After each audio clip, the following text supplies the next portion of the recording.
likaKristu nokubaluleka kwakhe namazwi awaphimisa before aye esiphambanweni esenza sikholwe ukuthi wayeqinisile uma ethi upon this rock I will build my church. So sizwele lokho nje ukuzofunda lokho nelokho kuqonda masihlanganisa izandla samukela umfundisi umhlongo elihle igama lenkosi yethu Jesu Kristu. Amen.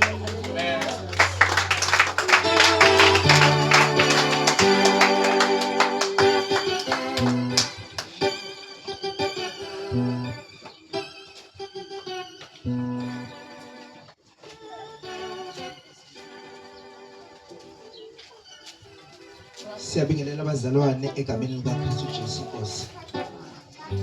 Nazi nabahle. Abantu abahle kanje anishayile izandla.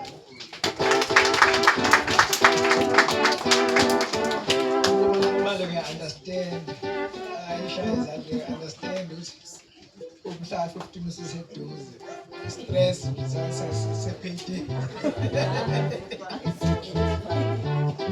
Jesus. Nasi nabahle abazalwane. Siyabingelela. Awusabona abazalwane.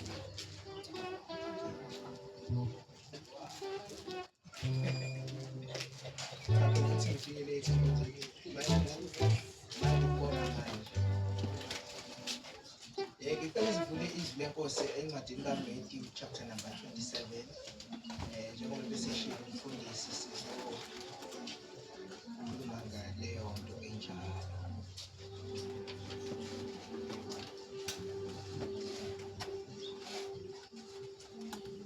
uMathewu 27 verse number 62 kuya ku-66. Singathokoza amakhulu ngasifundela significance of resurrection. Verse 62. Ngakusasa ngosuku olulandela usuku lokulungisela. Okay. Ngakusasa ngosuku olulandela usuku lokulungisela. Abapriest abakhulu nabafarisi babuthana kuPilato. Bathi Nkosi siyakhumbula ukuthi lo mkhohlisi Bathi Nkosi siyakhumbula ukuthi lo mkhohlisi esaphila wathi emva kwey'nsuku ey'ntathu ngiza kuvuka. Ngakho-ke khipha umyalo ukuba iliba liqashelwe kuze kube usuku lwesithathu. Funa abafundi bakhe bafike bamebe bese bethi kubantu uvusiwe kwabafileyo. Kuthi inkohliso yokugcina igqame ngokwedlulele kuneyakuqala. uPilato wathi kubo, nampa abalindi, hambani niliqaphe njengokubona kwenu. Base behamba balilinde iliba, babeka uphawu etsheni bekanye nabalindi. Babizwi lakho linamandla, lilungele ukusakha nokusiqondisa. Baba wethu ongcwele kulungele, uNkulunkulu wethu onamandla ukusiyala, khuluma ngalo. Baba wethu onamandla phakathi kwethu, sililalele uNkulunkulu ongcwele, udale uNkulunkulu ongcwele izinto ezintsha ngalo egameni likaKristu Jesu waseNazaretha. Amen. Chapter 28 la ku-27 sithola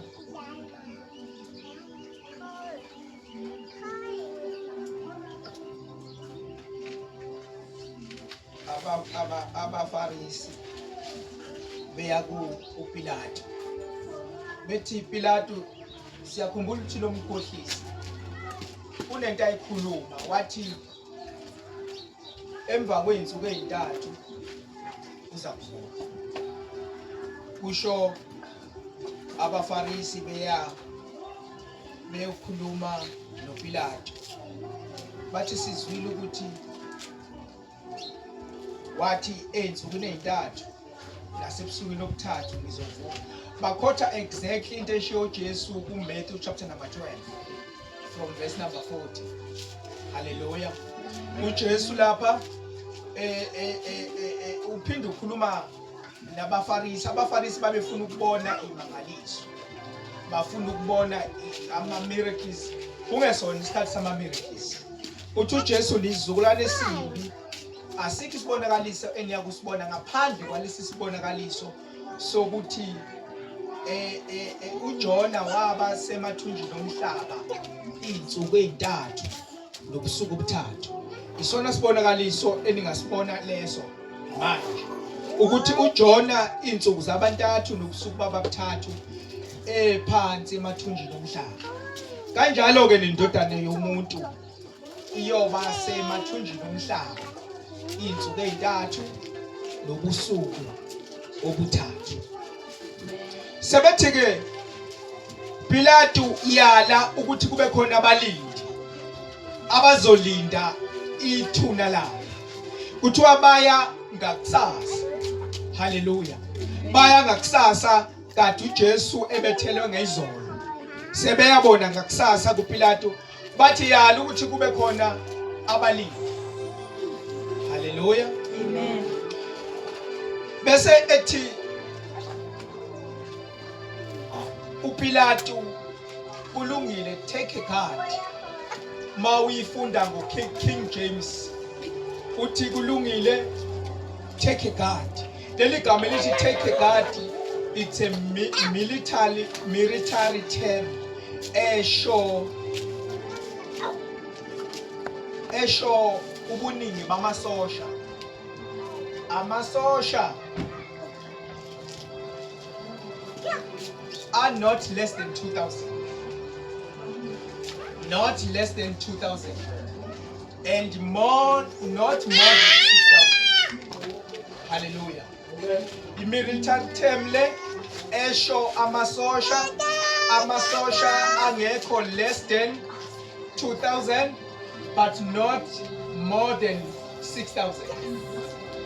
Ayogada umuntu ofile. Amasosha are more than 2,000. Ayingaba 3,000, ayingaba 4,000, ayingaba 5,000.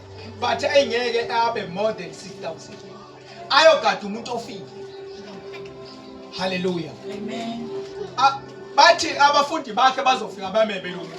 Baphi bona abafundi ababaleke sashayo ngempama eyodwa. Babaleka bagcwala amathafa. Bathi abafundi bebazosithatha phi isibindi sokuphinda bazomeba. Bemebe kumasosha awu 2,000 kuya ku 6,000. Hallelujah.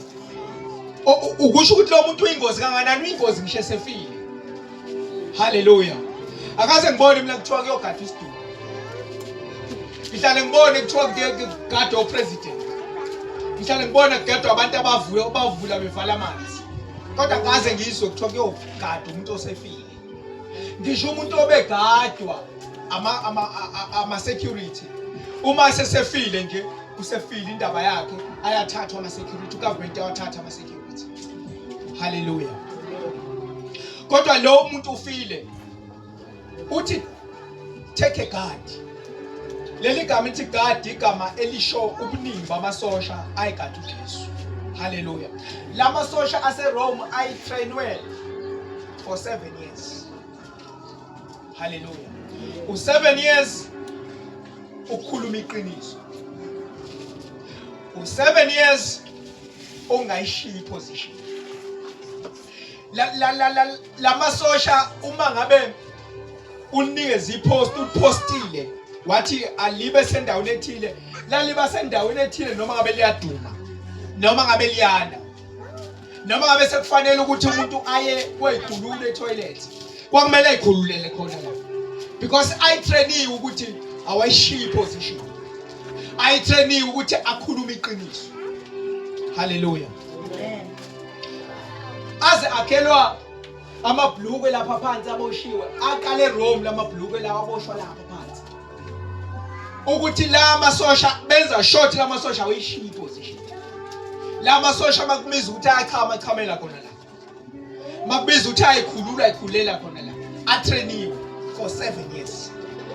Number 3, atrainiwe ukuthi la masosha wasidedela isiboshwa, ngoba uma idedela isiboshwa kwanqanyula ikhanda.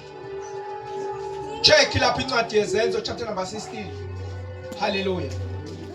So atrain ukukhuluma iqiniso, atrain ukuthi abangayishiya position, baphinda batrain ukuthi isiboshwa basidedele. ngisho ngabe sesifile. Hallelujah. Amen. So uthi ke uPilato kulungile, thathana amasosha, take a guard, bese nihamba nawo nenza njengoba nibifisa enhlizweni zenu. Hallelujah. La masosha atrainwe for 7 years, kodwa manje azogada umuntu ofile. Hallelujah. Sibingelela uMashanda, General Secretary wethu, siyambingelela igama likaJesu. Hallelujah. Ugeje kancane. SikuMatthew chapter number 27, verse number 62 yeah 66. Stella ufunde chapter number 28 from verse 1. Umela lapho verse 1. Ukube bekukhona uphethe iISV bese udonsa verse 1. ISV. Yeah, verse 1.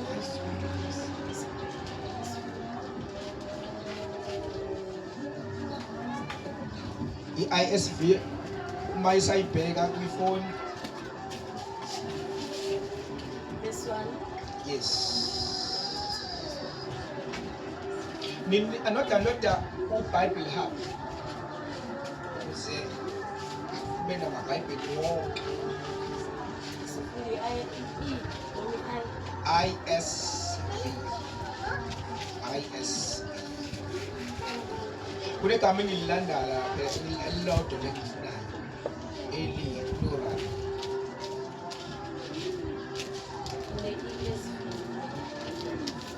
Awuyifunde yona kodwa ngifuna ISV. Ikhona la kwiBhayibheli Hub. La buka la phezulu uzobona. ISV.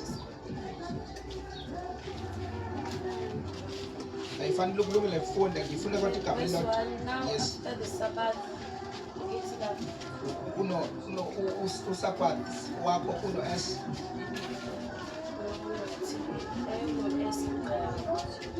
Ekugcineni ngifuna ube no S ekugcineni, Sabbath. Ngifuna negama Sabbath, ama-Sabbath. Okay, ISV. Qhubeka nalelo lakho noma ngabe isiZulu ngoba likho lapho. Kwathi seledlulile isabatha ekuseni kusemboneza nkomo ngosuku lokuqala lweviki kwafika uMariya Magdalene nomunye uMariya ukuzobona ilinga. Babakhona ukuzamazama komhlaba okukhulu ngokuba ingelosi yenkosi yehle ezulwini yeza yalidinga itshe yahlala phezu kwayo.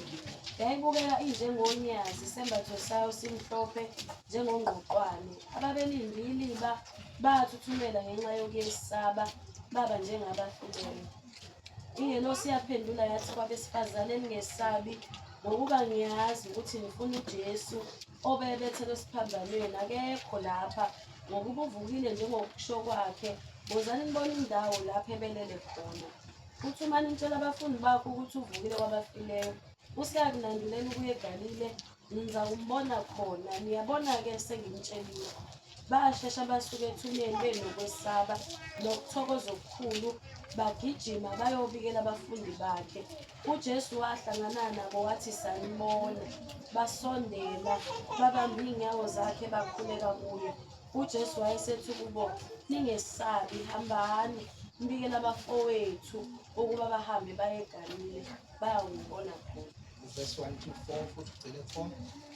Kwathi seledlulile isabatha ekuseni kusempondoza nkomo ngosuku lokuqala lweviki kwafika uMariya Magdalene nomunye uMariya ukuzobona ilinga. Kwaba khona ukuzamazama komhlaba okukhulu ngokuba ingelosi yenkosi yehle ezulwini yeza yalidinga itshe yahlala phezu kwayo. Yaze yaliginqa ini itshe yabe isihlala phezu kwalo. Yes. Yayibukeka injengonyazi, isembatho sayo simhlophe njengongqoqwane.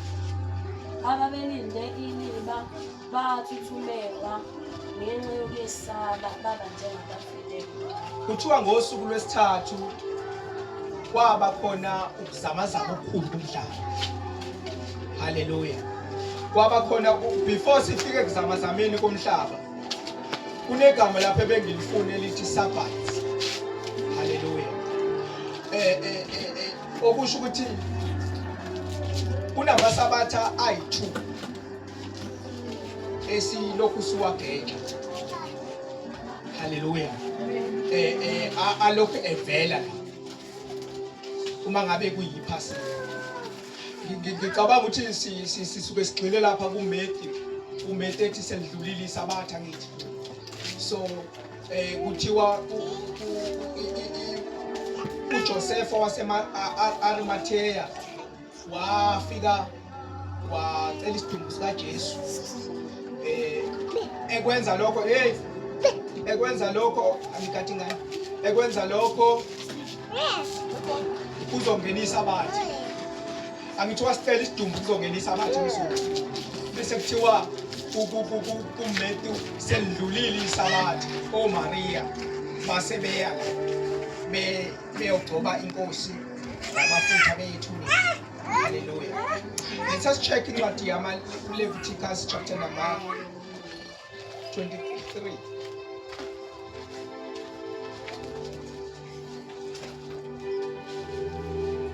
Leviticus chapter number 23.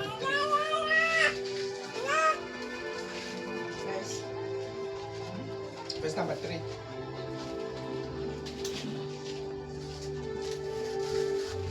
Wothabatha kuwo umhlatshelo. Wothabatha kuwo umhlatshelo weminikelo yokuthula.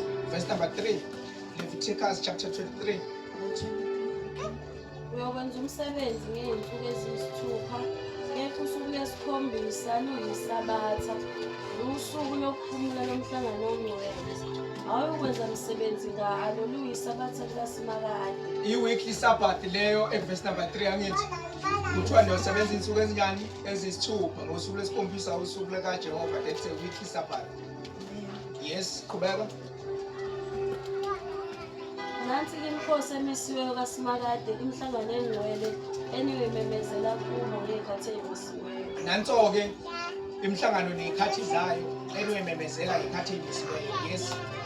Phakathi kwamabili ngosuku lweshumi nane ngenyanga yokuqala yiphasika likaSimakade. On the 14th of Nisan iphasika likaSimakade. Yes. Ngosuku lweshumi nanhlanu lwaleyo nyanga kuyokuba ngumkhosi wesiko. Ngosuku langomhla ka-15 bese kuqala isiko esingenamvubelo esu7 days.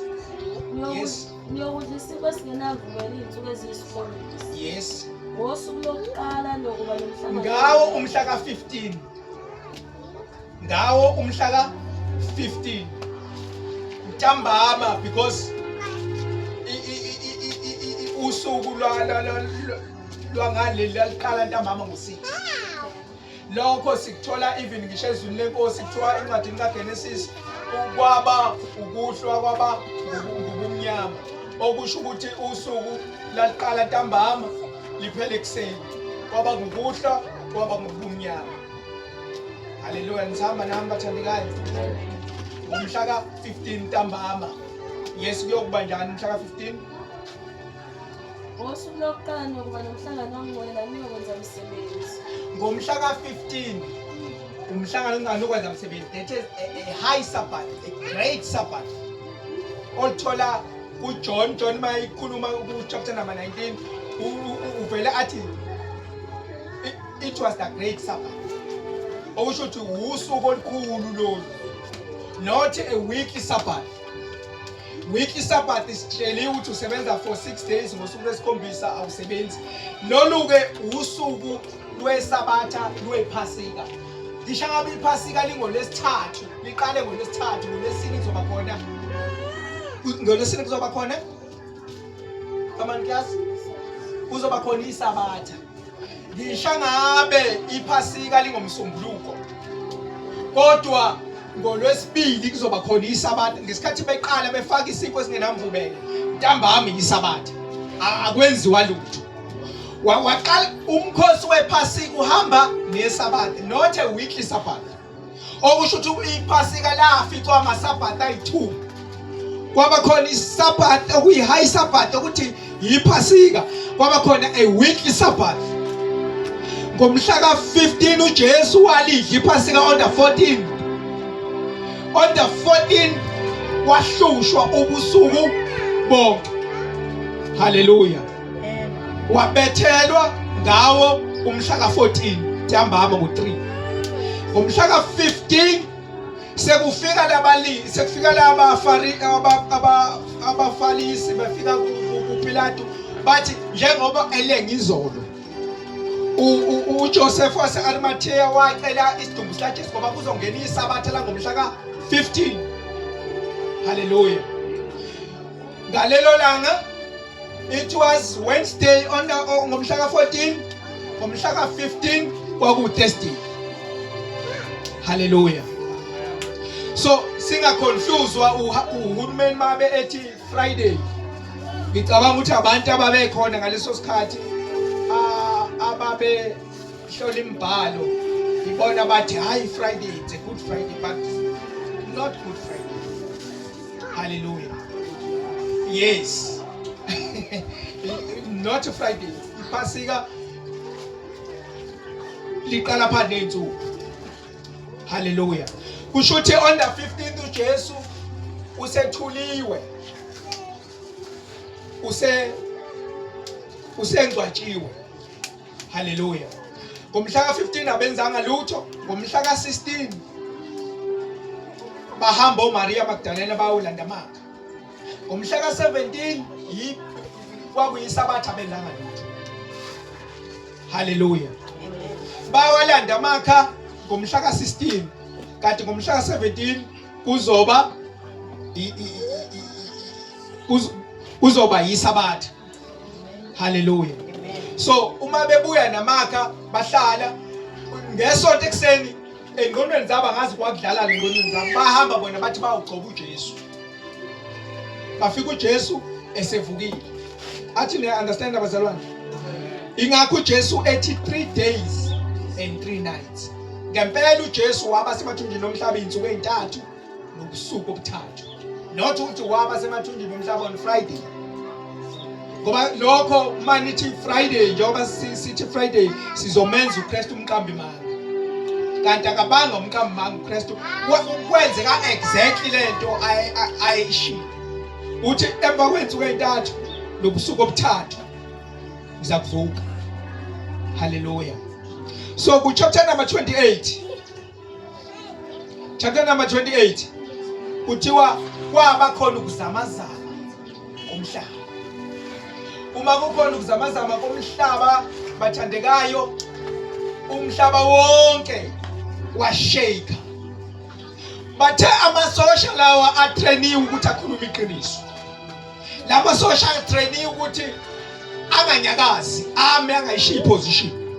Lama sosha atrainiwe futhi ukuthi angastedeli isibosho. Uma sekuwusuku lwesithathu kwaba khona ukuzamazama komhlaba. Athe asamangele amasosha kwehla ingelosi. Yafike lo aqalanga kwehla ingelosi. Kwaqala kwaphuma uJesu ethuneni. Waphuma ithuna livaliwe. Hallelujah. Waphuma uJesu ethuneni wabe esephasa kubona esehamba kubona lamasosha more than 2000 agcwele la ensimini. Kwangekho ngisho ispace okuhamba wayihamba phakathi kwawo. Athe asamangazwe lokho ngoba kushake umhlaba awufuphinda futhi kunevesi amacho. Yes. Awuqale verse 2. Yes.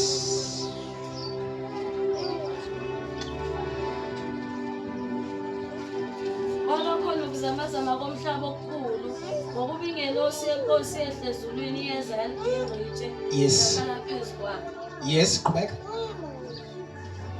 Yayibukela injengonyazi isembatho sayo simhlophe njengongqwaqwayo.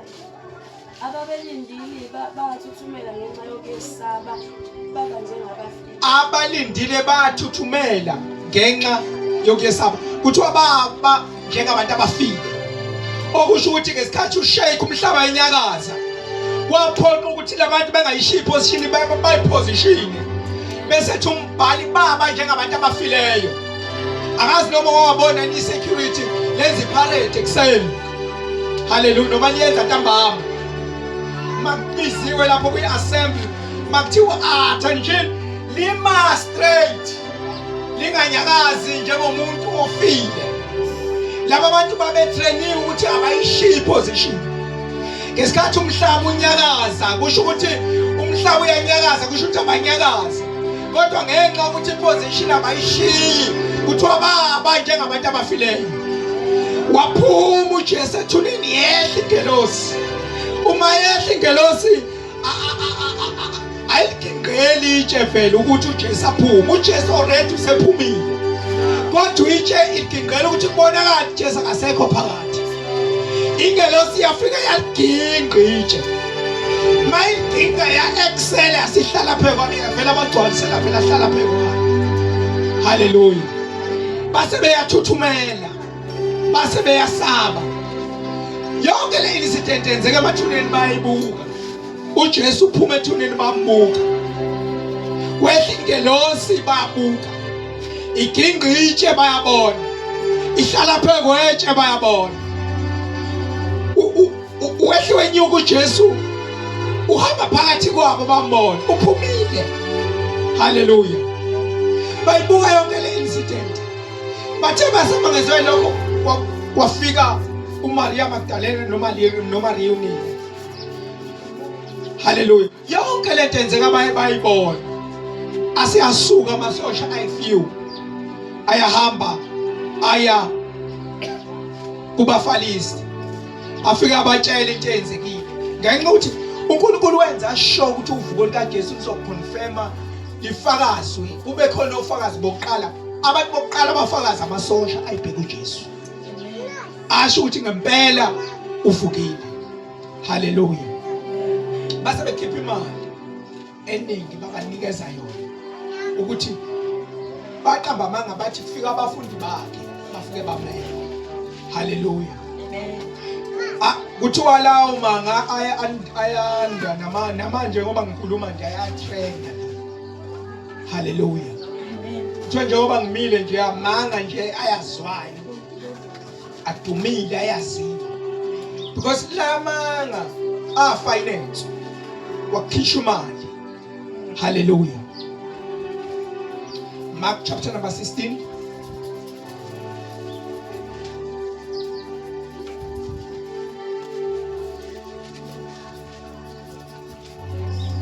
Verse 1.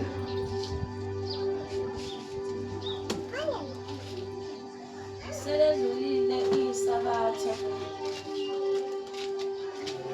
Yes.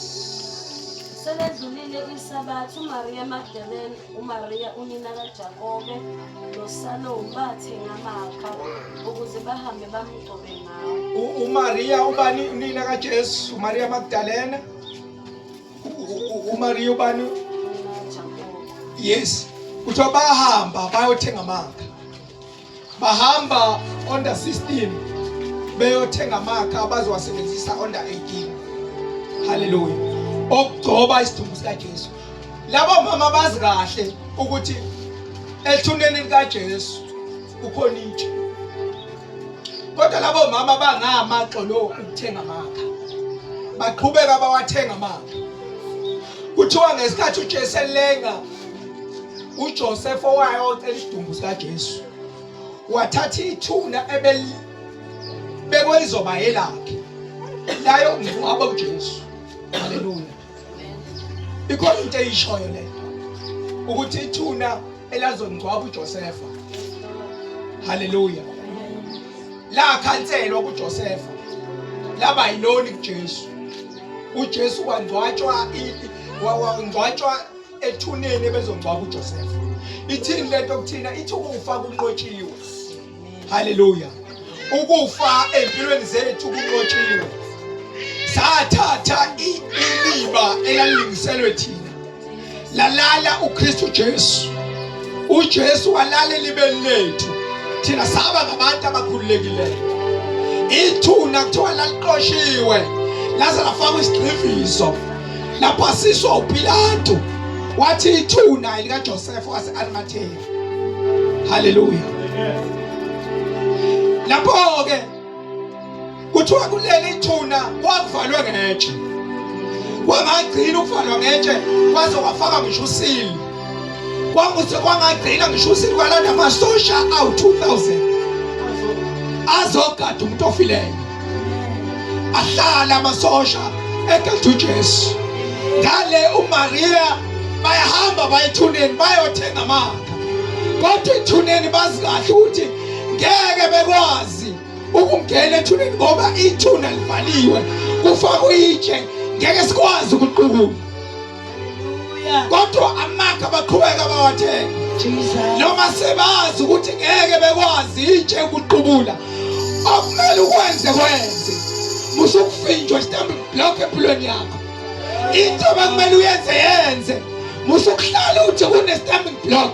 Abafinjwanga itshe baqhubeka namakha, baqhubeka bawathenga, baqhubeka nendlela oldabazi ukuthi kuvaliwe kunetshe, kodwa amakha bawathenga.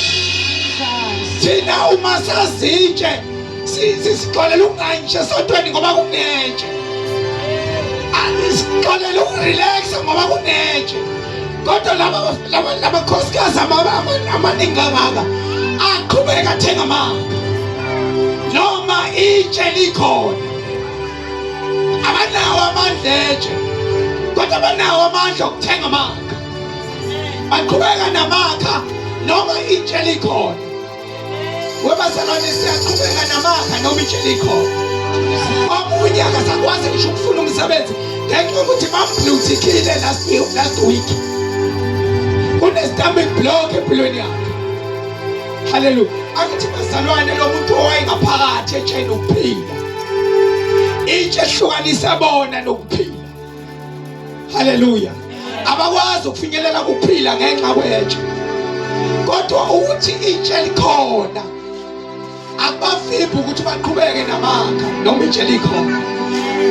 Haleluya. Lokho kumele ukwenze futhi ukwenze ngamandla, ukwenze ngenhliziyo yakho, wenze ngenhliziyo yakho yonke. Yes, qhubeka. Ekuseni kakhulu ngosuku lokuqala lweviki bafika ethuneni eqhumeni kwelanga, bakhuluma bodwa bethi ngubani oyakusigingqela itshe lisuke emnyango wethu lana. Laba bantu babeyikhuluma futhi lento, babeyishare futhi lento ukuthi yazi sinengxaki. Akekho oshoyo ukuthi hayi ayichomi, hayi ayimnax, hayi ayigela ayimfazi, ajika mfazi. Haleluya. Akekho oshoyo ukuthi uyaba kulo muzi wakho vele ushiya ingane yoqasha. Haleluya. Akekho ombonisa ugele ukuthi wegele vele uyishiye le ndoda yakho, hamba uyozama.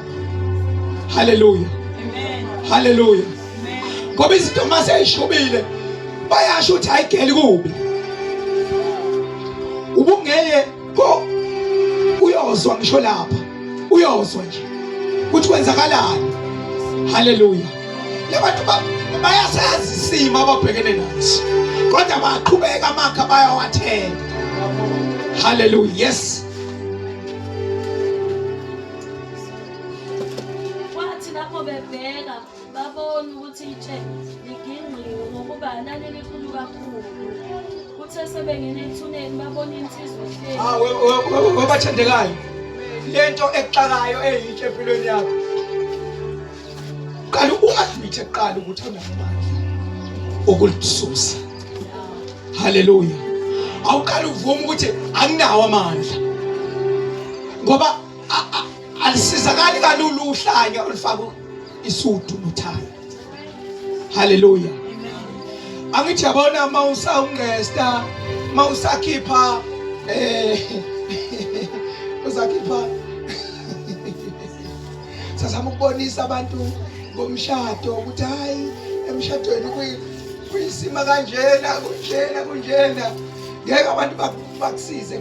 Usunenkinga usucwila ngisho kwakho umshado, kumele uhlezi una-advice. Haleluya. sombonisa sithini wazi yonke into. Haleluya. Baqale bavuma ukuthi asinawo amandla okususa itshe. Ubani oza kusigingqela itshe? Haleluya. Bayibuza ngalokho futhi bayekuseni amathuba omuntu ongabasiza ayengekho. Haleluya. Kodwa baqhubeka bawathenga amakha, baqhubeka bavuka ekuseni bayilungiselela, bathatha amafutha bathi siyoqhuba inkosi ngamafutha. Bathema bafika itshe seligingqile.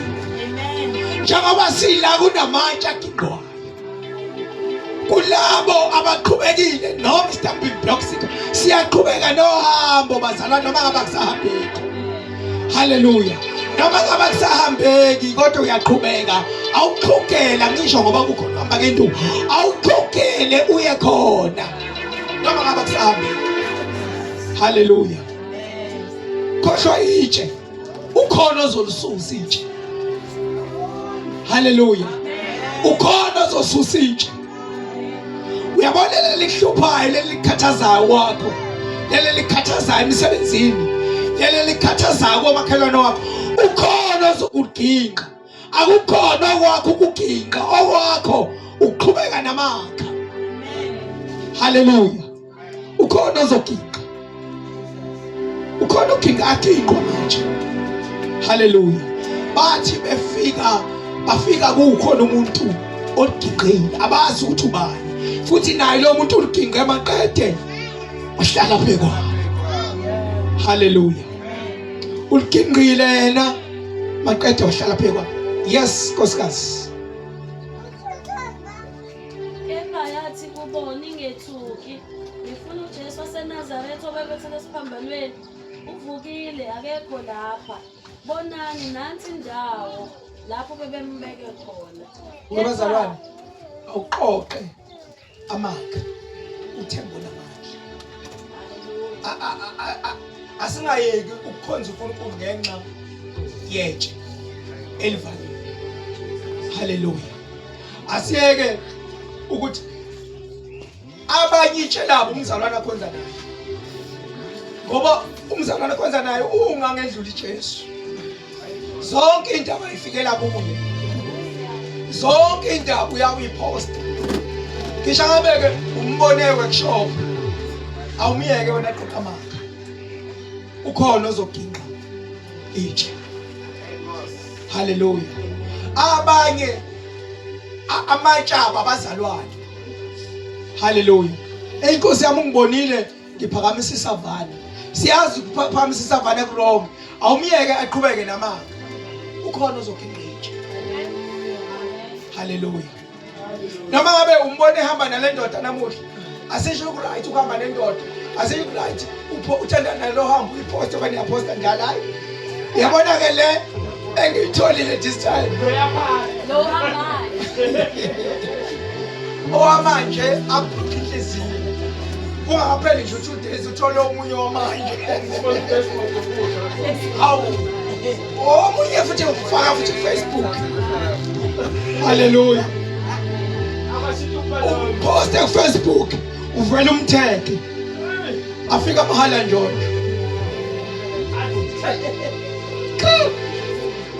amthathe azomyekela nompostini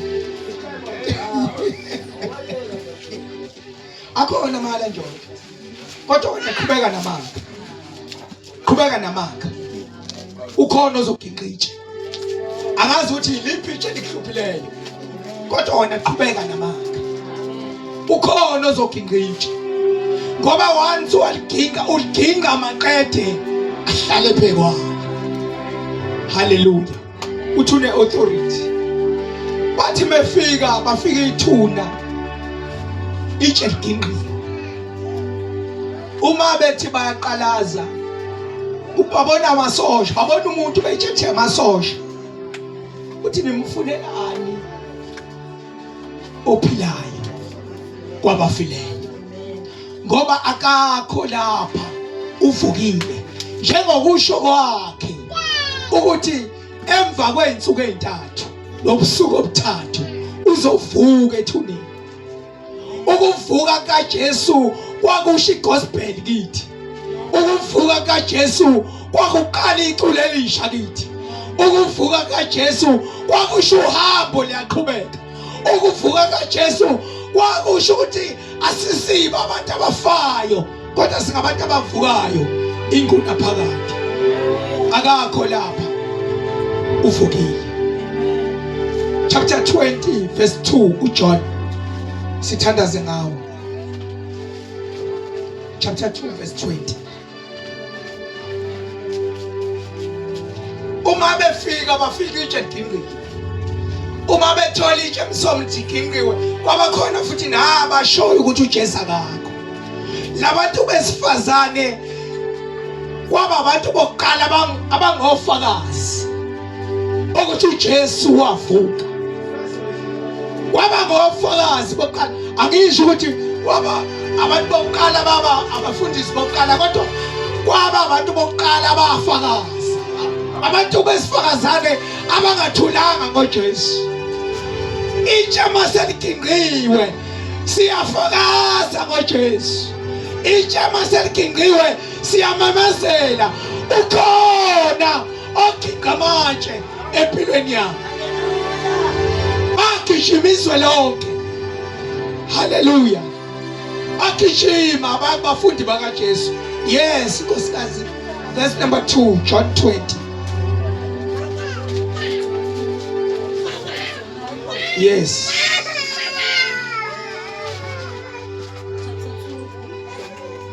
Yes. Yes.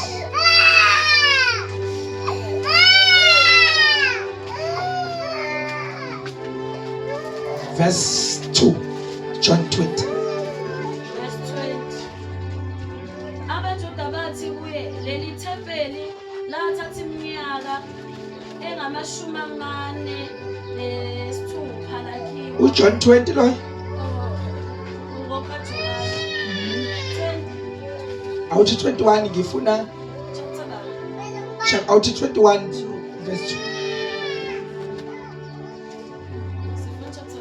Awuthi 21 verse 2.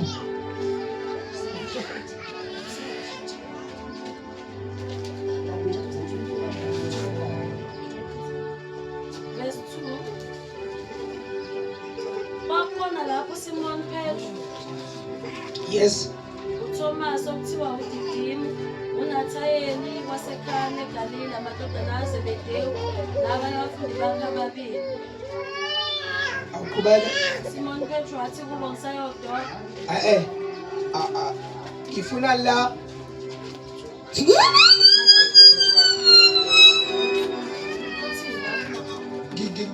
ngifuna la uMaria itshe seligingqiwe sebezitshela abafundi bakhe elithi umfundi amthandayo wagijima kakhulu okudlula.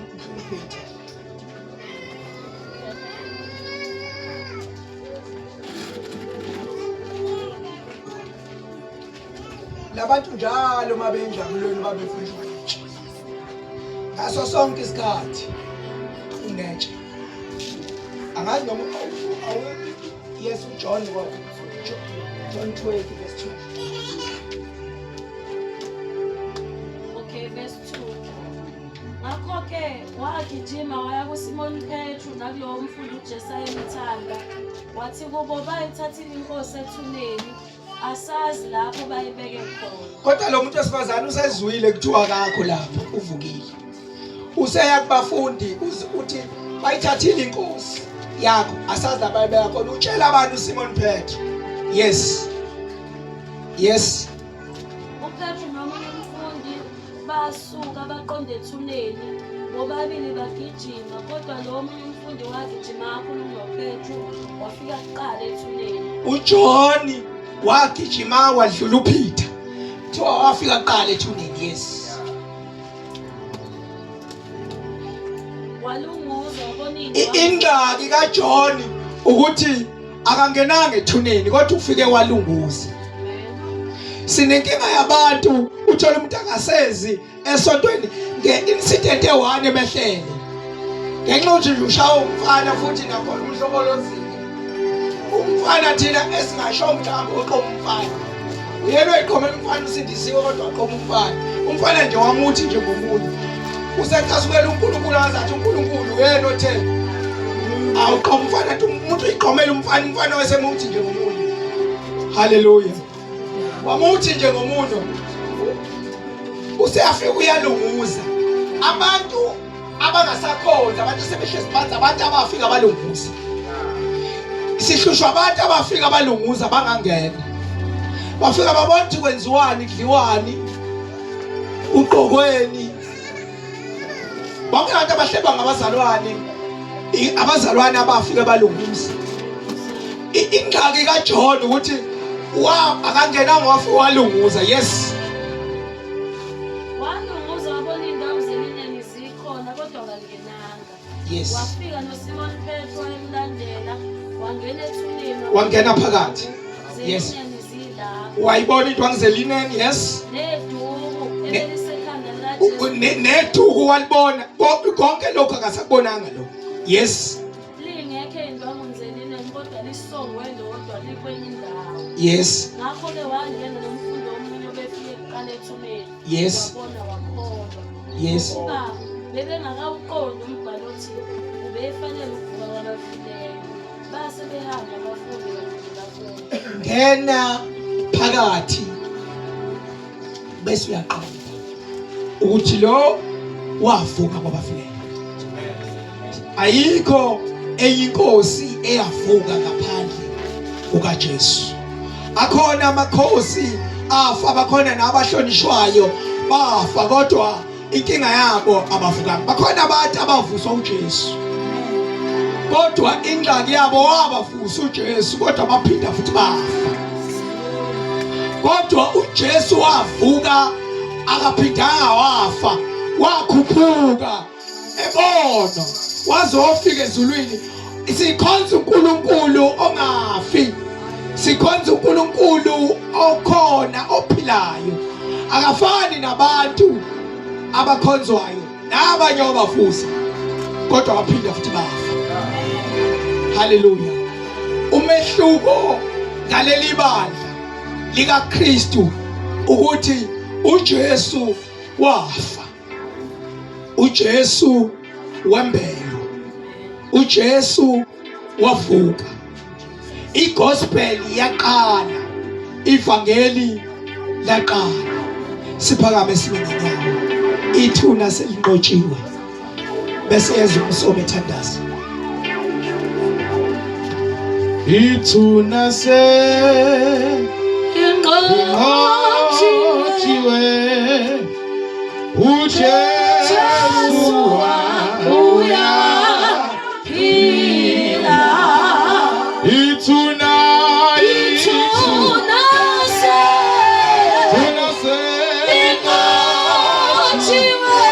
Jesu wabuya Jesu wami Jesu yena uya